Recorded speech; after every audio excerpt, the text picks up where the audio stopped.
Oi, gente! Aqui é a Amanda e no podcast de hoje a gente vai falar sobre os locais ecúmenos e anecúmenos. Bom, eu estou aqui com...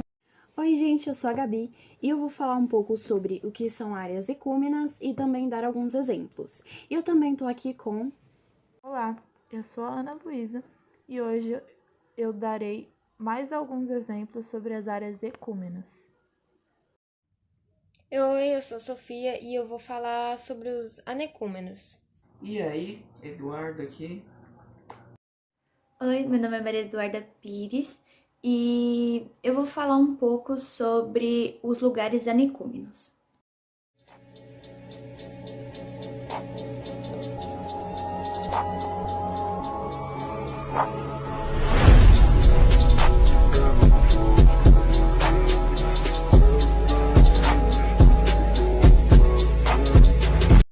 Bom, já que a gente se apresentou, vamos começar falando que os ecúmenos são áreas que já foram, estão sendo ou ainda virão a serem ocupadas pelo homem, com a finalidade de ali se instalar ou então de explorar economicamente, pelo dinheiro, essas áreas.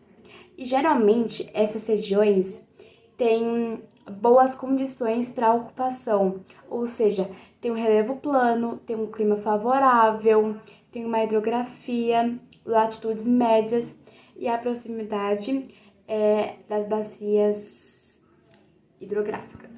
Bom, aqui vai uma curiosidade. Vocês sabiam que essa palavra ecúmeno é de origem grega e significa habitada a terra? Bom, já que a gente entendeu o que é ecúmeno, Gabriela, você poderia me dar alguns exemplos? Ah, claro! Muito obrigada por me explicar sobre... que eu tava com bastante dúvida sobre esse assunto, mas agora que você me explicou, eu consegui entender melhor e eu vou explicar mais para vocês sobre e dar alguns exemplos como pedido. Bom, além dos recursos que são oferecidos pela tecnologia, que permitem com que a gente consiga transformar áreas inabitáveis em habitáveis, o ser humano, dentre todas as espécies vivas, é o que mais consegue se adaptar às diferentes condições ambientais. E a utilização e o desenvolvimento de recursos como roupas fazem com que o ser humano consiga se preparar para enfrentar as dificuldades ambientais que aquela área possui, né?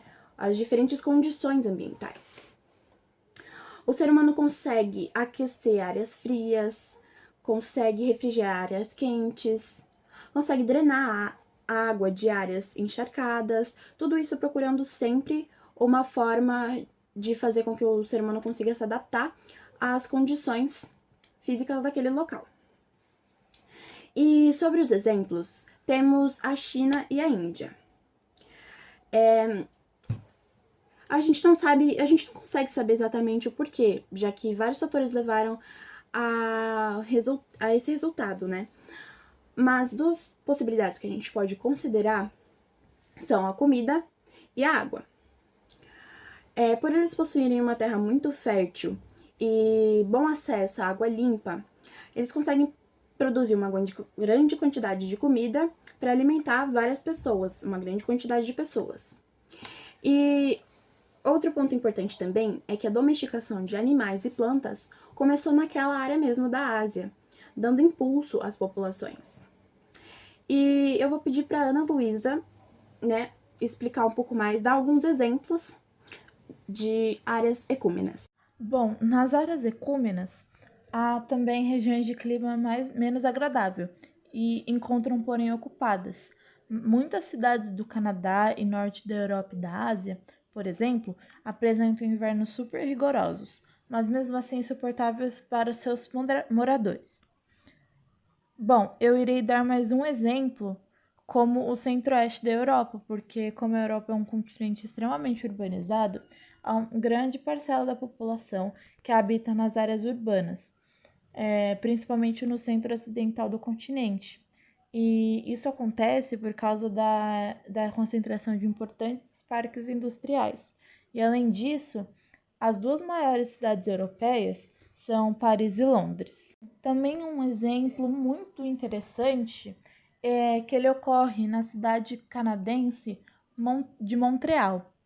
Essa cidade, ela possui diversos túneis e galerias subterrâneas usados intensamente nos meses de inverno, quando as temperaturas se encontram muito baixas. Isso é uma maneira de se manter aquecido.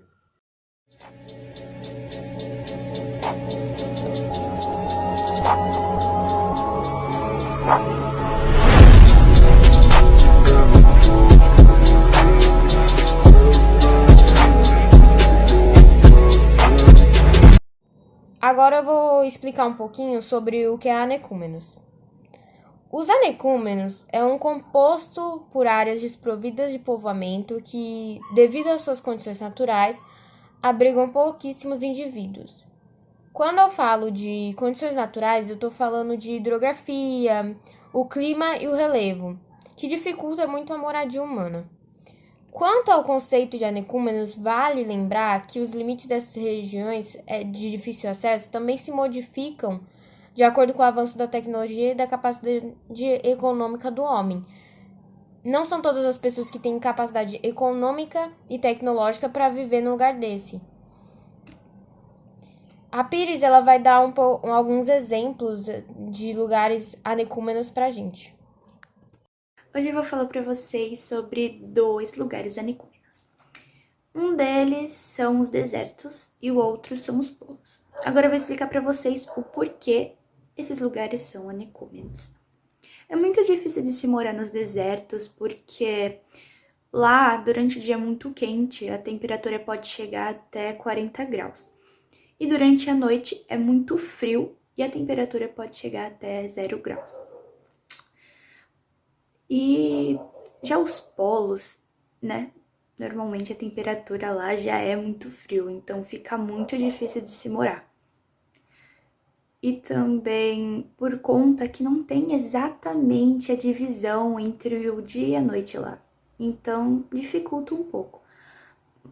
Mas mesmo assim, ainda existe vida animal nessa região, como os ursos ou os lobos.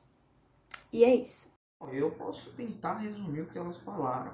Elas, na verdade, quiseram dizer que o ecúmeno, ele é um lugar muito favorável para a vida, ou seja, que tem uma hidrografia boa, que tem um relevo plano, que tenha também um clima favorável, entende? E também, quando elas quiseram dizer que o lugar é anecúmeno, elas quiseram dizer que são lugares que não são favoráveis para a vida, ou seja, regiões montanhosas, desertos.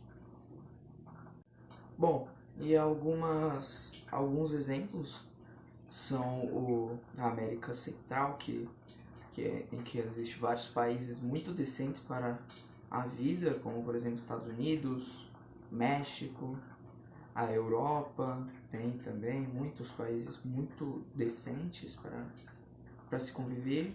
Tem também a Ásia, a América do Sul e outras.